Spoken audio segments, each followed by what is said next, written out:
Hello again. When I talked a few weeks ago about London Transport's campaign against staring and the fact that those being looked at on a tube train should contact the police and report this sort of behaviour, I think that most of us thought it was just a bit of trendy nonsense and that nobody could actually be prosecuted for such a thing. I know I did. This was all sparked off by the posters which appeared on tube trains in London recently, one of which may be seen in the thumbnail to this video, warning that intrusive staring of a sexual nature would not be tolerated.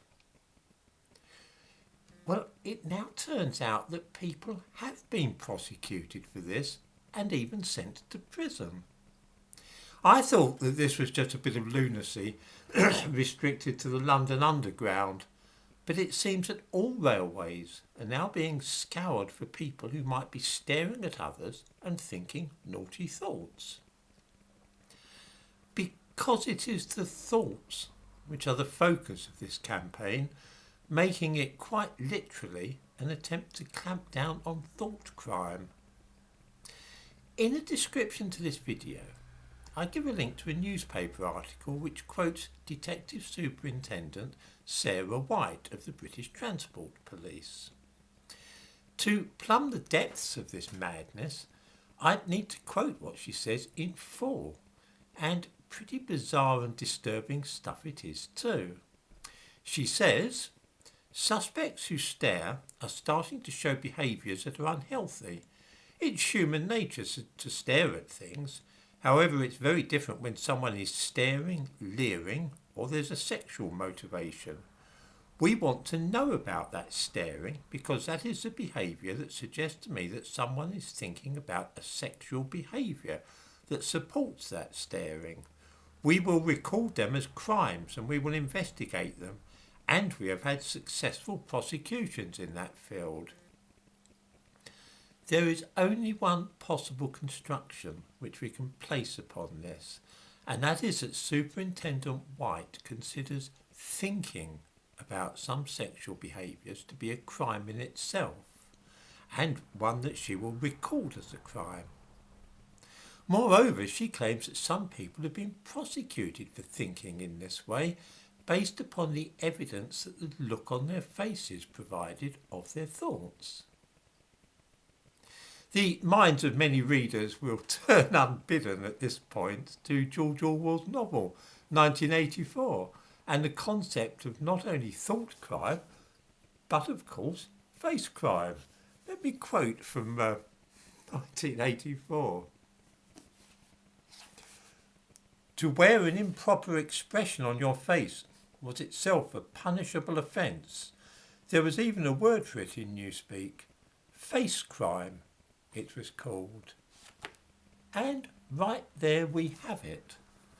The British police are now pursuing people, indeed actively seeking them out, for having the wrong expression upon their faces. Expressions which indicate that they may be thinking about the wrong sort of things. I am not going to mention the fact that I would have thought that the police might perhaps find better ways to spend their time, like hunting burglars, rapists and murderers, for example. We'll take that as read. Fewer than 1 in 20 burglaries are solved at the moment in this country, meaning that 95% of burglars get away with their crimes. Many of us would rather see the police focusing on that kind of thing instead of hunting out people who look at each other on railway trains, but we'll leave that for now and consider the principle of the thing here.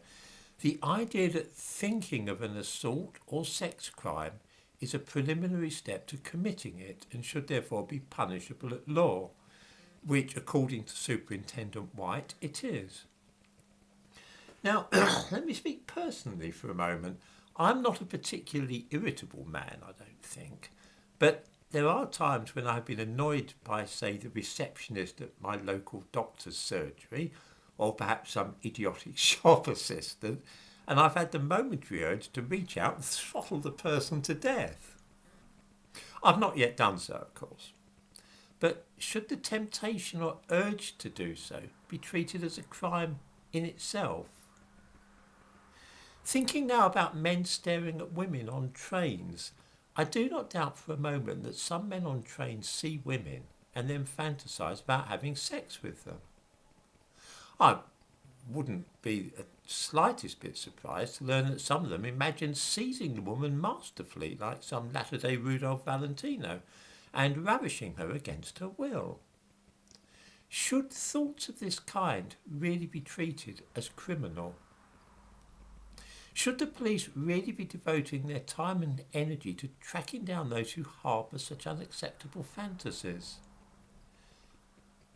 This sounds to me the thin edge of a very ugly wedge indeed. And yet, according to Superintendent White, we will record them as crimes and we will investigate them, and we have had successful prosecutions in that field. Surely other people can see the dangers of this approach if it were to be generally adopted in criminal investigations. Anybody remember the film Minority Report? I must end by emphasising that we are talking here solely about people thinking about crimes. As the senior police officer said, someone is thinking about a sexual behaviour, we will record that as crime and we will investigate it. We have had successful prosecutions in that field.